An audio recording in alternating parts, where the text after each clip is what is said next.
Hoje nós vamos falar um pouco sobre aquilo que a gente já tinha falado lá na primeira aula, só que de maneira mais por cima. Hoje a gente vai falar um pouquinho mais, que é a respeito da mudança linguística.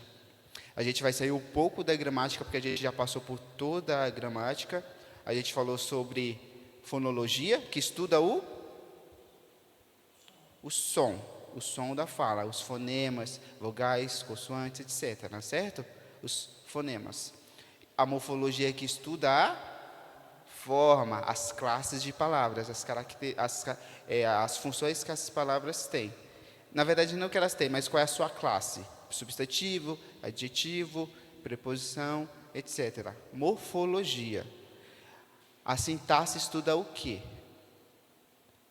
A sintaxe é uma relação, né?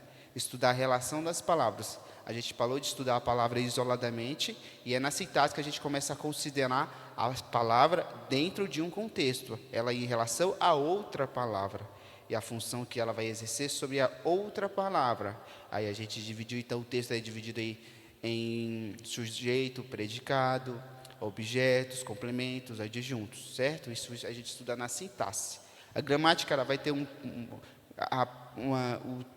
vários capítulos sobre sintaxe, porque o sintaxe é o estudo da frase.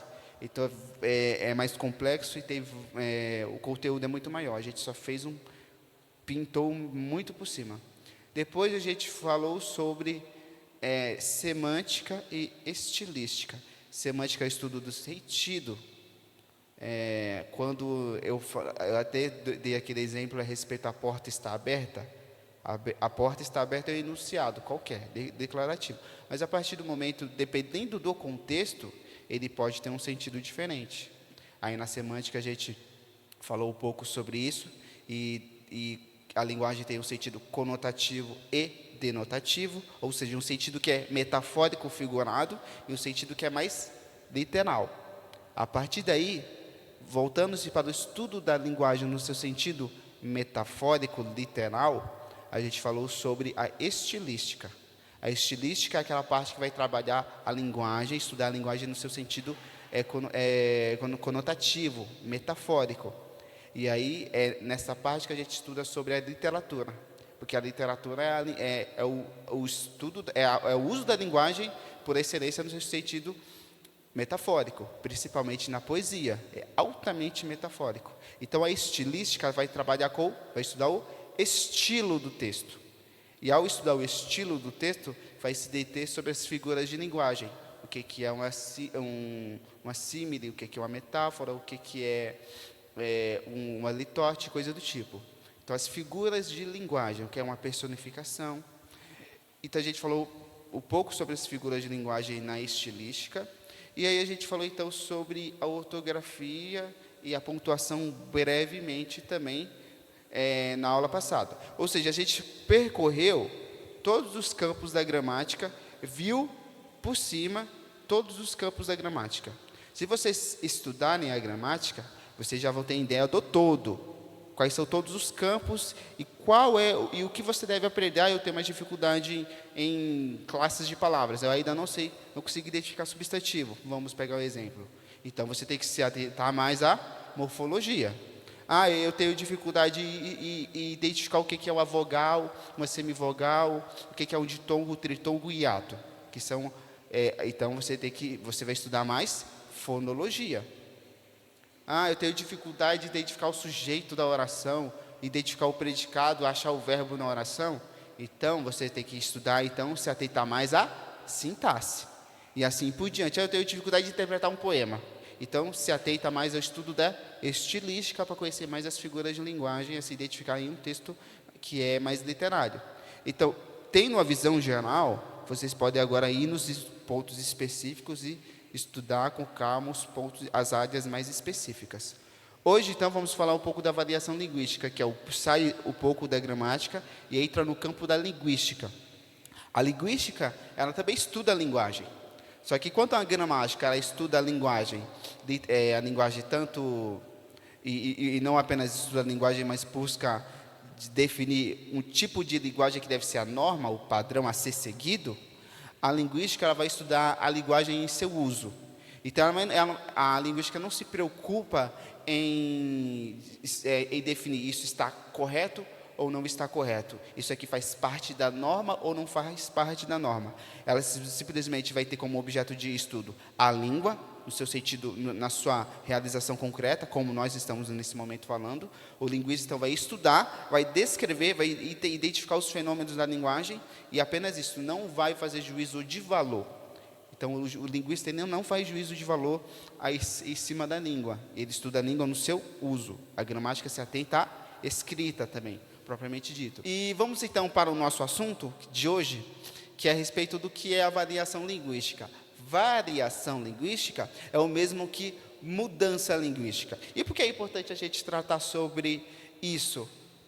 Justamente por causa de que quando a gente fala de gramática, a gramática não seria a norma que nós devemos seguir, o padrão, a língua correta a seguir? Isso significa que então existem... Só que nós seguimos a gramática quando falamos?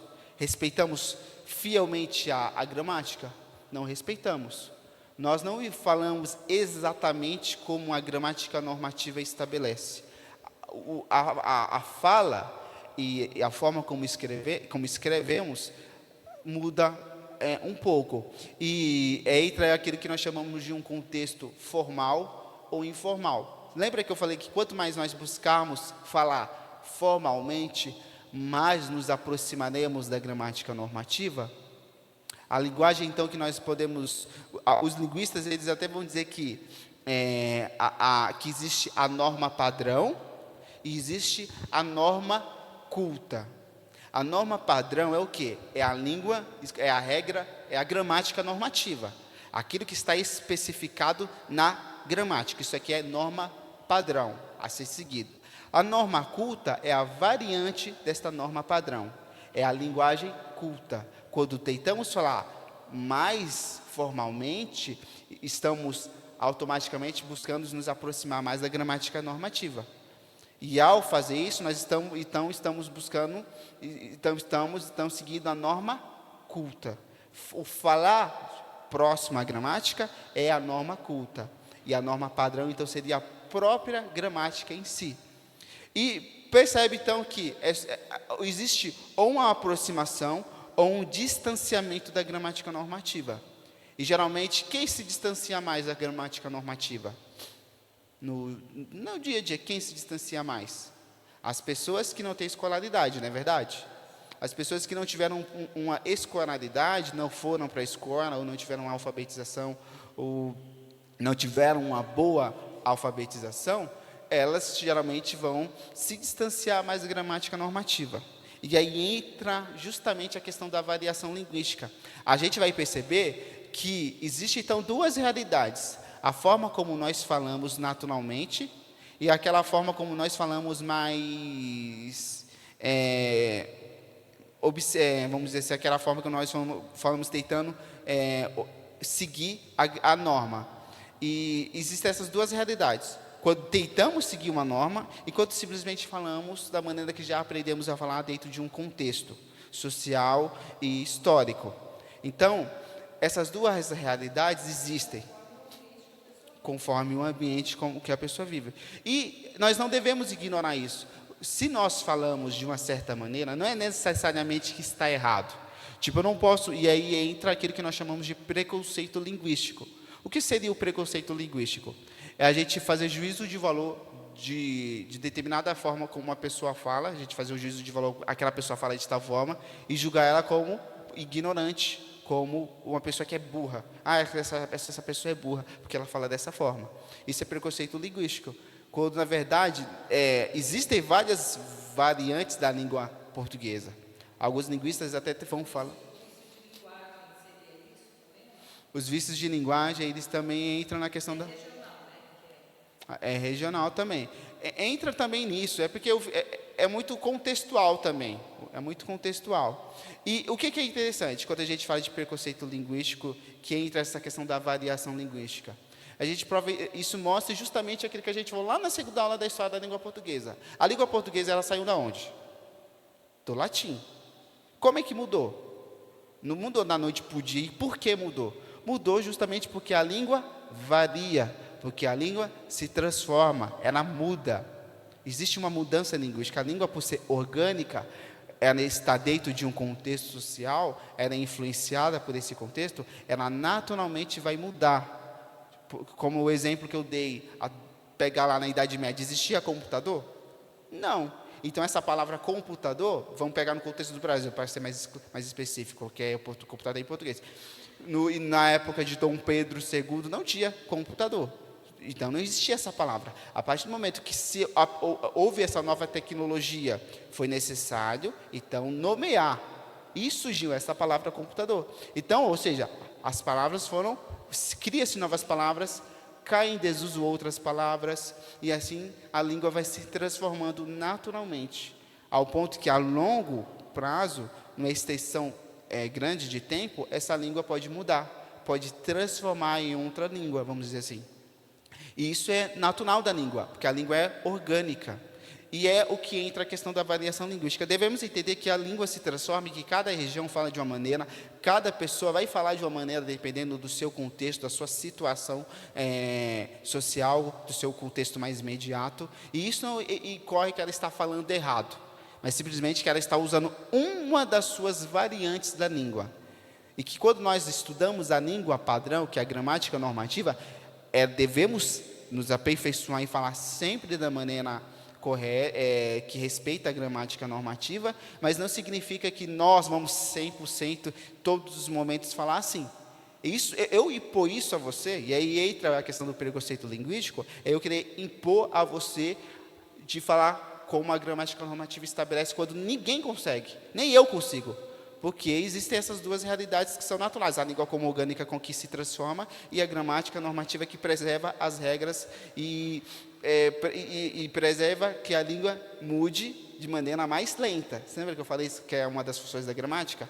Por ela estabelecer as regras, ela impede que a língua fique mudando de maneira mais rápida. Ela desacelera esse processo. Então, aprendendo isso, a gente entende que podemos sim, dependendo do contexto, falar de determinada forma, e que isso não implica que seremos ignorantes ou estamos errados. O que nós devemos entender é que devemos também dominar a língua normativa, a norma padrão, porque também é uma das línguas que deve ser utilizada, uma das variações da língua portuguesa que deve ser utilizada principalmente em contextos formais. E também como no sentido de ascensão social. Também. Então, o que é a variação linguística? Justamente isso, é a mudança da língua. A língua, ela muda. Não é, a língua portuguesa não é uma só. Dentro da língua portuguesa, existem várias formas de falar essa língua portuguesa. E a gente pode dividir ela em, se não me engano, 4 categorias, ou 4 campos. A variação diatópica, que é o que nós chamamos de variação geográfica. A língua ela vai mudar de região para região. Não é verdade? A língua portuguesa, a língua do Brasil e a língua de Portugal é a mesma língua. Podemos dizer que a língua portuguesa é a mesma língua? Porque fala totalmente diferente, não é? Temos o mesmo ancestral, que é o latim, que é as línguas românicas. Só que o português europeu, o português de Portugal e o português do Brasil, eles têm certas diferenças que atrapalha na própria comunicação.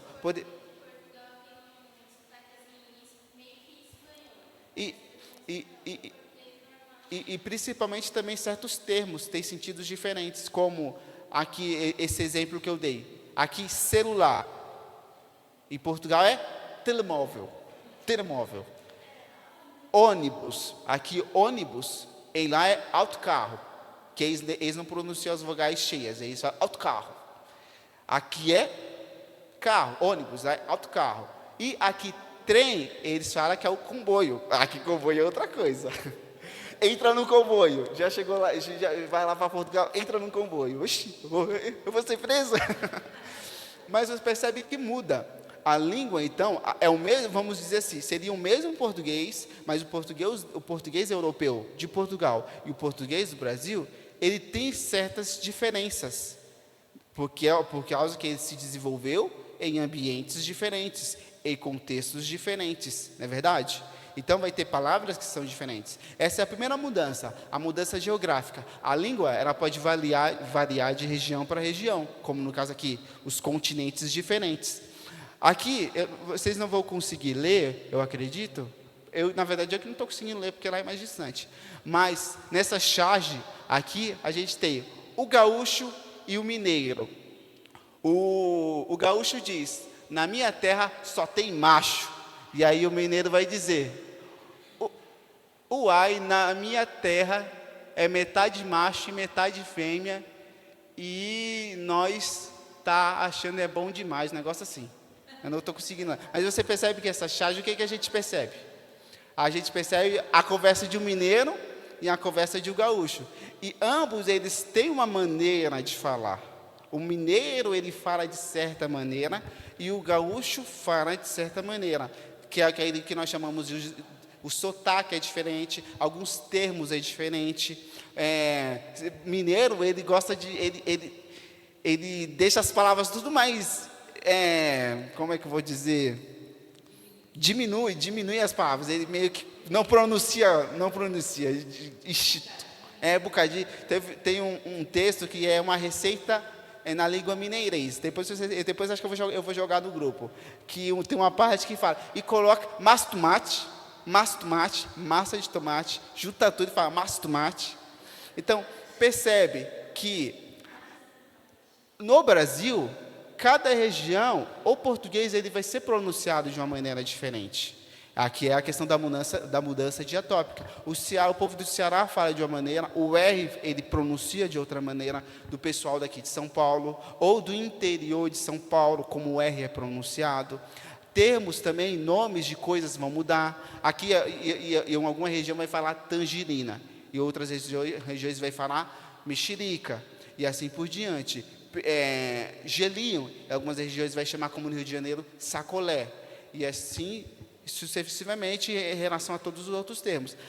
Há, então, uma mudança no português. É como se existisse, de fato, vários portugueses, não apenas um português. Todos nós nos entendemos.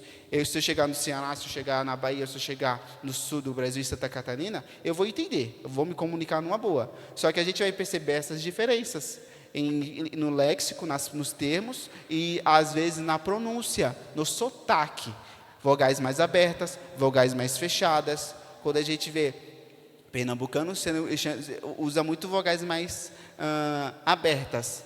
É muito, vamos dizer assim, menino, em vez de ser menina, é menino. Então, vogais mais abertas. Enquanto que outros vai ser vogais mais fechadas. Menino, moleque, esse moleque. Então, percebe, muda-se um pouco o som, a pronúncia. Isso é o que nós chamamos de variação diatópica. Mas, além disso, também tem aquilo que nós chamamos de variação diacrônica, ou variação histórica, que é a língua ela muda de região para região, ela vai ter as suas variações, e ela também vai ter as suas variações no seu sentido temporal. Sempre que eu trouxe um trecho aqui na história da língua portuguesa da carta de Pero Vaz de Caminha, que foi a carta que é a certidão de nascimento do Brasil. Pero Vaz de Caminha foi das pessoas que vieram junto com Pedro Álvares Cabral, se eu não me engano. Pedro Álvares Cabral? Se eu não me engano, foi Pedro Álvares Cabral. Eu esqueço. Pedro Álvares Cabral? Foi Pedro Álvares? Isso, Pedro Álvares Cabral. Que chegou aqui e ele, então, escreve ao rei de Portugal a situação da terra. E aí dá início a história da língua portuguesa, a história do Brasil em si, com essa carta que nós chamamos de Certidão de Nascimento do Brasil. Foi o primeiro documento falando sobre o Brasil. E você vê que ele escreve totalmente diferente. Tanto a grafia, como se escreve, como os termos, como se direciona, é muito diferente. A gente não consegue ler. E isso que nós chamamos de variação diacrônica ou histórica. A língua ela vai mudar também no seu sentido temporal. A língua como ela é falada no período de Dom Pedro, vai ser um pouco diferente da língua que é falada hoje. Cria-se, como eu mesmo falei, cria-se termos novos, outros caem em desuso. Neste caso aqui também, que essa charge está pequena, mas aqui a gente tem também uma charge que também tem a ideia de humor, e a gente vê dois rapazes indo pegar uma onda na praia. Percebe que o de terno ele vai dizer: veja que belos movimentos elípticos fazem essas ondas, meu caro amigo. Pegá-las-emos nesse instante ou mais tardiamente. E aí percebe que o carinha da prancha surfista fica não entendendo nada, o que ele está falando. Ou seja, ele está falando como se ele vivesse lá no século XIX. Ele usa termos que já caíram em desuso, como o pegá-las-emos. Ninguém fala pegá-las-emos. Caiu em desuso. Ou seja, é uma mudança diacrônica. Ele está falando de uma maneira antiga, de que o tempo atrás era falado, mas caiu em desuso, como a questão do vós me ser. Ninguém fala vós me ser, fala você. O você, ele é uma variação do vós me ser, que aí do vós me ser é outra variação de outro termo mais, que eu já esqueci. E tem o ser, que também já é uma variação do você. Então percebe que isso é uma mudança diacrônica, uma mudança temporal, e é natural. Isso não é algo imposto, mas é natural. Além disso, esse aqui é também um exemplo da mudança diacrônica. Aqui é um documento escrito em 1825. 1825. Percebe que aqui ele vai faltando nesta cidade assaz populosa um diário de anúncios, anúncios com 2N. Percebe? Anúncios, por meio do qual se facilitasse as transações e se comunicassem ao público notícias. Percebe que é escrito de maneira diferente, a grafia é diferente. Então, tanto a mudança, quando a gente fala histórica, ela pode ser tanto na grafia como o português, como na pronúncia. A forma como ela é pronunciada também não poderia ser diferente da de hoje. Então, isso é o que nós chamamos de mudança diacrônica, histórica. A língua literal muda de região para região. Sim, caiu em desuso também. A forma como se...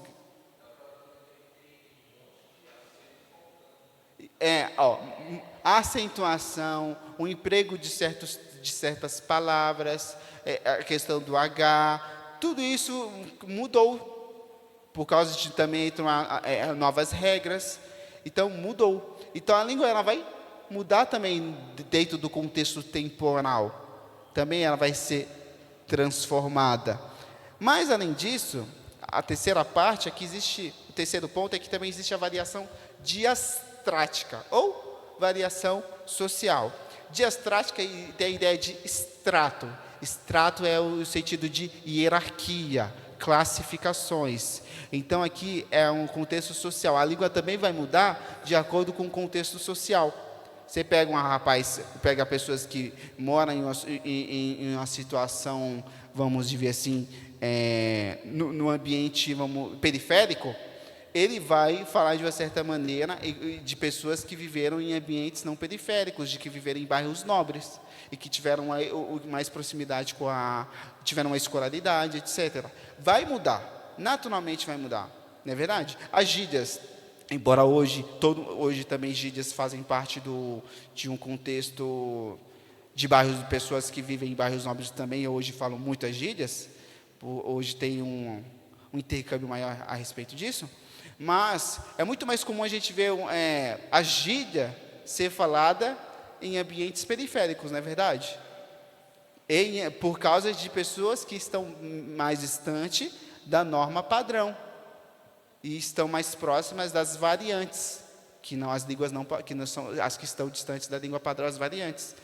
E aqueles que vivem em bairros nobres, vamos dizer assim, a pessoa que teve uma escolaridade, estudou em escola boa e teve uma boa educação, eles mesmo que eles falem gíria e vão utilizar gíria, eles também vão buscar eles vão ter uma maneira mais próxima da língua padrão a se falar. Notem isso. E não apenas isso. Isso é o contexto socioeconômico, não é verdade? E além desse contexto, eu acho engraçado porque eu trabalho com dois rapazes que eles são mais jovens que eu, né? Um tem 24, outro tem 21, se eu não me engano. E eu fico reparando como eles falam, e tem um rapaz que ele fala, acho até engraçado que o rapaz aí conseguiu pronunciar um enunciado inteiro só com gíria. Ele conseguiu. E eu fiquei, nossa, que engraçado. Ele, pode pá, vou fazer o corre ali, tá ligado? Aí usou todo, o enunciado todo foi só com gíria. Usou só gíria. E eu achei engraçado. Como é que ele consegue? E aí entra essa questão, a mudança por causa também da situação socioeconômica. Mas não apenas isso. A mudança não se dá apenas em contexto socioeconômico, mas também de classes. A classe dos médicos, a classe dos professores. O médico, quando ele vai falar para você, ele não fala muito de termo difícil, que você não entende absolutamente nada. Ele está usando aquela variante que é comum da sua classe de médicos. Então, essa aqui também é uma variação social. Como neste exemplo aqui, que também é de humor, o médico ele vai dizer, de acordo com o laudo, você está com um processo de intumência resultante de lesão inflamatória e necrose subcutânea. E aí o rapaz vai dizer, meu Deus, doutor, e quanto tempo eu tenho de vida? Ah, não se preocupe, é só um furúnculo. Ou seja, ele usou a linguagem médica que ninguém entende, que parece que é um negócio gravíssimo, e na verdade, na linguagem comum é um furúnculo. Ou seja, ele usou uma linguagem que é comum do seu grupo social. Da mesma forma, quando a gente chega no advogado, ele vai usar termos comuns à área jurídica.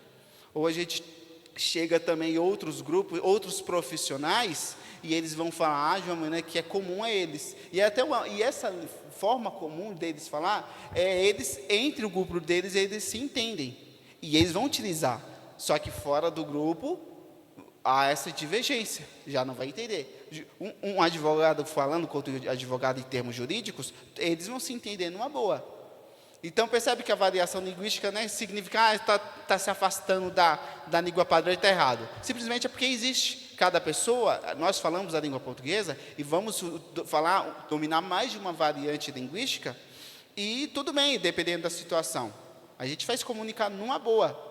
Como também podemos trazer como exemplo, esse aqui que também é a respeito da situação social, que também tem da questão social, a variação social, que também é uma charge de humor.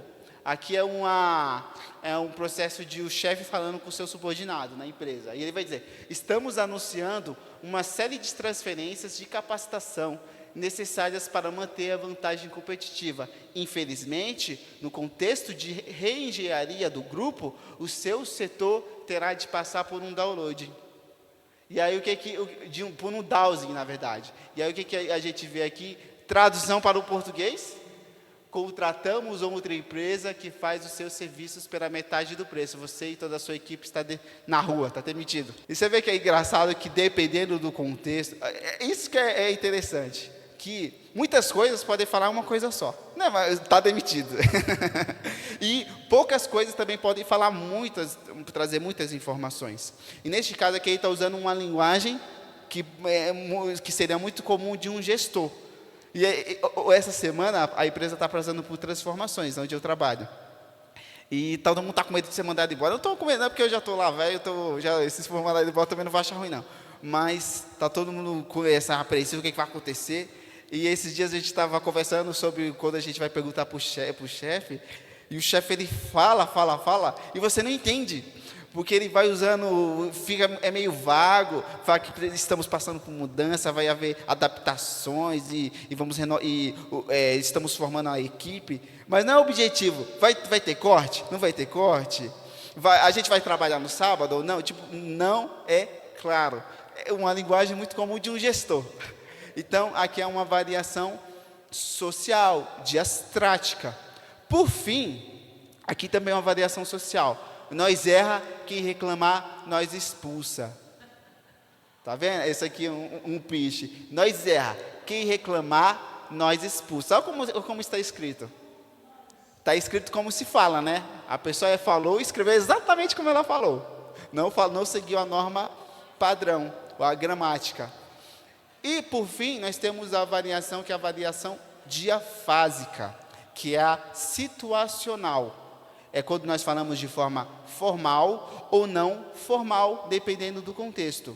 Eu não vou falar de forma informal em uma entrevista de emprego, pelo menos eu não deveria. É lógico que hoje parece que há mais uma flexibilidade nisso, mas naturalmente a gente sempre vai tentar se portar de uma maneira muito mais formal numa entrevista de emprego quando nós alcançamos cargos cada vez mais altos, não é verdade?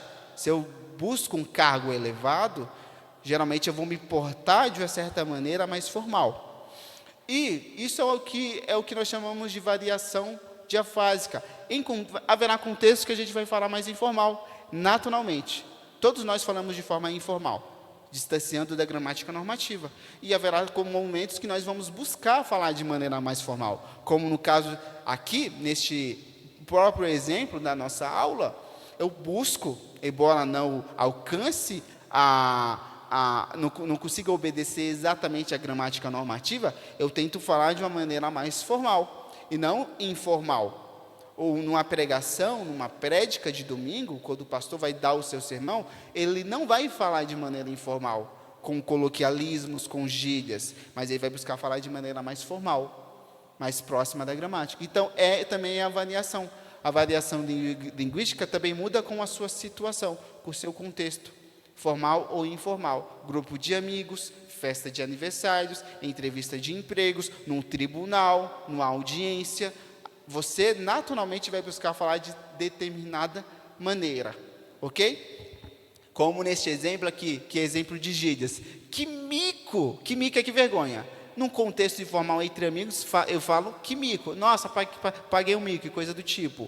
Ou fui trollado, fui enganado, minha apresentação flopou, ou foi um fracasso. Ou seja, estou utilizando de gírias que são comuns no meu núcleo de amigos, que é comum entre os meus amigos. E prestem atenção, todos nós, dependendo do ambiente e também de quem nós estamos nos comunicando, se é um amigo íntimo ou não, nós vamos falar de uma certa maneira. Pessoas que nós temos mais intimidade, nós falamos de uma maneira que talvez a gente não falaria com quem nós temos menos intimidade. Ou um grupo de amigos, nós vamos falar de uma maneira que outro grupo nós também não falaríamos. Isso também é natural. Há então essa mudança que é situacional, formal ou informal. Então o que nós aprendemos aqui? Quais são as quatro mudanças que são comuns na linguagem, na forma como nós nos comunicamos?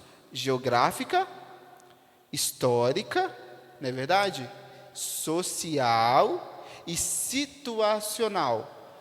Todos nós falamos mais de uma variante linguística. Isso é muito importante. Todos nós dominamos mais de uma variante linguística. Falamos tanto em contextos formais e informais, falamos tanto de acordo com a nossa classe social.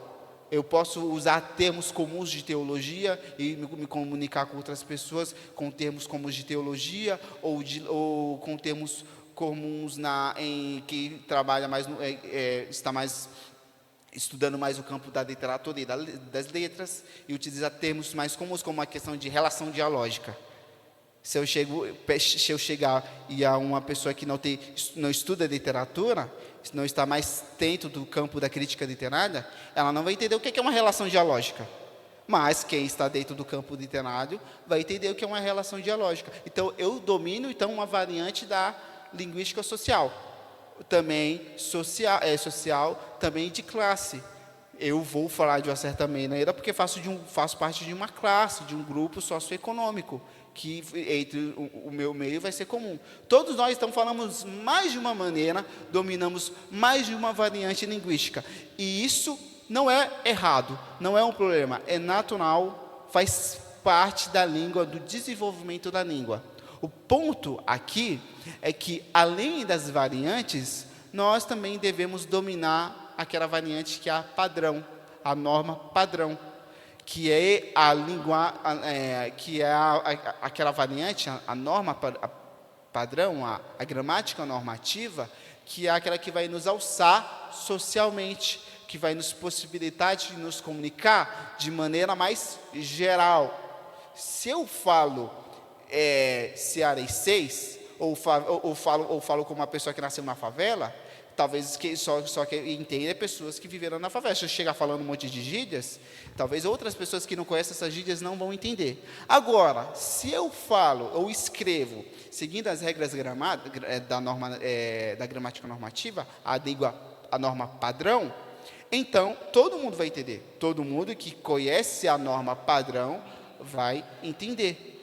Então, dominar a norma padrão, dominar a gramática normativa, tanto nos acende socialmente, como nos possibilita usar a linguagem na sua capacidade máxima também, e se comunicar com toda aquelas pessoas que também falam a língua portuguesa.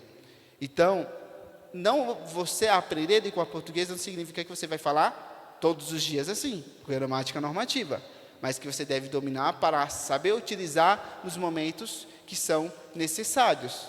Tipo, eu não tenho obrigação de falar formalmente no ambiente de amigos, você não tem obrigação. Mas escrever corretamente e falar corretamente numa audiência, falar na norma padrão, é uma obrigação. Se você quer realmente se expressar e se comunicar perfeitamente para que todos entendam. Conseguiram compreender essa diferença entre a língua oral, as variantes, e a língua que nós chamamos de também, poderia ser também uma variante padrão? É isso que seria, então, a variação linguística. E é lógico que existem vários detalhes e vários campos de estudos que vão tratar especificamente de cada uma dessas coisas, dessas áreas. A linguística é dividida em vários campos. Assim como a gramática tem os seus campos, fonologia, morfologia, etc., a linguística ela também tem os seus campos. Vai ter a linguística textual, que estuda a semântica, que as aulas de semântica eu usei mais a linguística textual. Tem a linguística variacionista, que é o que os linguistas vão se preocupar em estudar a mudança linguística, que é esse conteúdo de hoje. Tem a linguística estruturalista, que vai estudar mais como é que a língua faz parte de um sistema, que é o que nós chamamos, que é muito próximo da gramática normativa.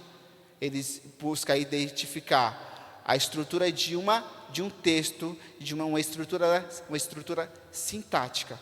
Então, dentro da linguística mesmo, existem vários ramos. E este campo aqui, ele se ramifica e o assunto se aprofunda.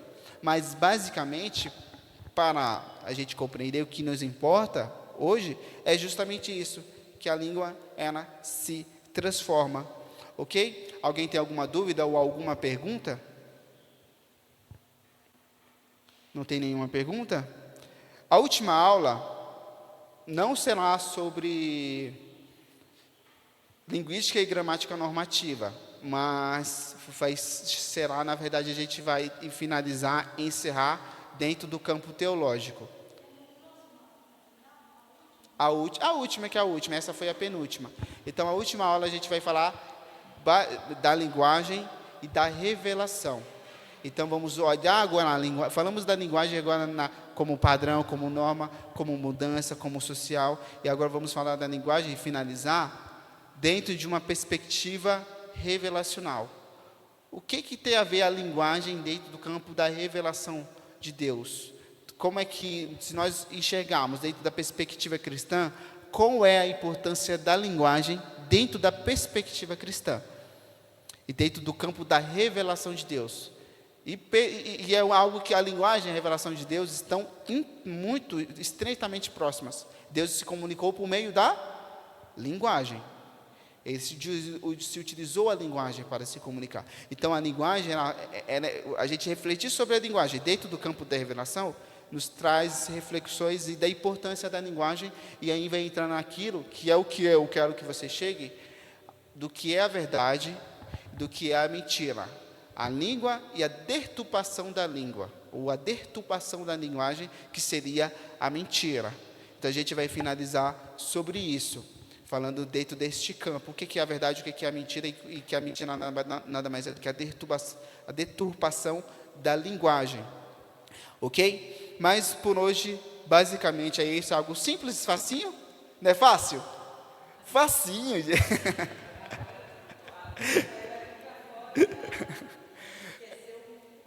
Mas, então, a gente encerra a nossa A gente encerra a nossa aula de hoje